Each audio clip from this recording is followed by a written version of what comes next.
Chia seed daily use ചെയ്യാം. എങ്ങനെയാണെന്നല്ലേ, 1-2 table spoon വരുന്ന organic chia seed daily use ചെയ്യാം.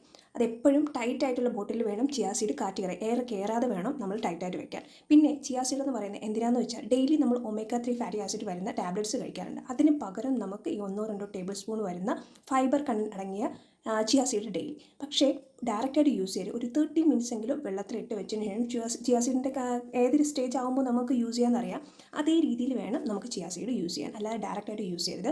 അത് നിങ്ങൾക്ക് ഒരു ഗ്ലാസ് വെള്ളത്തിൽ ഒരു 1-2 ടേബിൾ സ്പൂൺ മിക്സ് ചെയ്ത് കുടിക്കാം. എല്ലാമെങ്കിലും നമുക്ക് സ്മൂത്തീസിൽ ആഡ് ചെയ്യാം. അങ്ങനെ ഒരുപാട് കാര്യങ്ങൾക്ക് ചിയ സീഡ് ഡ്രിങ്ക്, പലതരത്തിലുള്ള ലൈം ജ്യൂസ് മറ്റു കാര്യങ്ങൾ അതിൽ ആഡ് ചെയ്യാം. അങ്ങനെ പിന്നെ ചിയ സീഡിൻ്റെ ക്വാളിറ്റി അറിയണമെങ്കിൽ നമ്മൾ കുടിക്കുന്ന ചിയ സീഡിൽ വെള്ളത്തിലിട്ട് വെച്ചേക്കുമ്പോൾ കുറച്ച് ടൈം കഴിയുമ്പോൾ ഒരു സ്മെല്ലോ എന്തെങ്കിലും തോന്നാം. ഇല്ലെങ്കിൽ കുടിക്കുന്ന വെള്ളത്തിൽ കുറച്ച് പുളിപ്പോ അങ്ങനെ എന്തെങ്കിലും വന്നാൽ ചിയ സീഡിൻ്റെ ക്വാളിറ്റി അത്ര നല്ലതെന്നറിയാം. ഒത്തിരി ആയിക്കഴിഞ്ഞാലുള്ള പ്രോബ്ലം ഗ്യാസ്ട്രിക് പ്രോബ്ലംസ് വരും.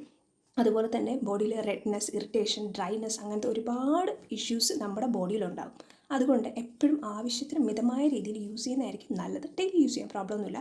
നമ്മുടെ ഫൈബർ കണ്ടന്റ് കൂടിയതാണ്. അതുപോലെ തന്നെ ആൻറ്റി ഏജിങ്ങിനും ഹൈഡ്രേറ്റ് എത്തിയായിട്ടിരിക്കാൻ ഏറ്റവും നല്ലത് ഡെയിലി ചിയ സീഡ് യൂസ് ചെയ്യുക. അപ്പോൾ ഈ രീതിയിൽ ചിയ സീഡ് യൂസ് ചെയ്യുന്നതായിരിക്കും ബെറ്റർ. എന്തെങ്കിലും ഇഷ്യൂസ് ഉണ്ടെങ്കിൽ അപ്പോൾ അവിടെ വെച്ചങ്ങ് സ്റ്റോപ്പ് ചെയ്യുക. പിന്നെ അത് കണ്ടിന്യൂ ചെയ്യാൻ നിൽക്കരുത്. നമ്മുടെ ബോഡിയിൽ നല്ലതാണെന്ന് വെച്ചാൽ കണ്ടിന്യൂ ചെയ്യാൻ നിൽക്കരുത്. ഒത്തിരി ഹെൽത്ത് ഇഷ്യൂസ് ഉണ്ടാകും. ഓക്കെ.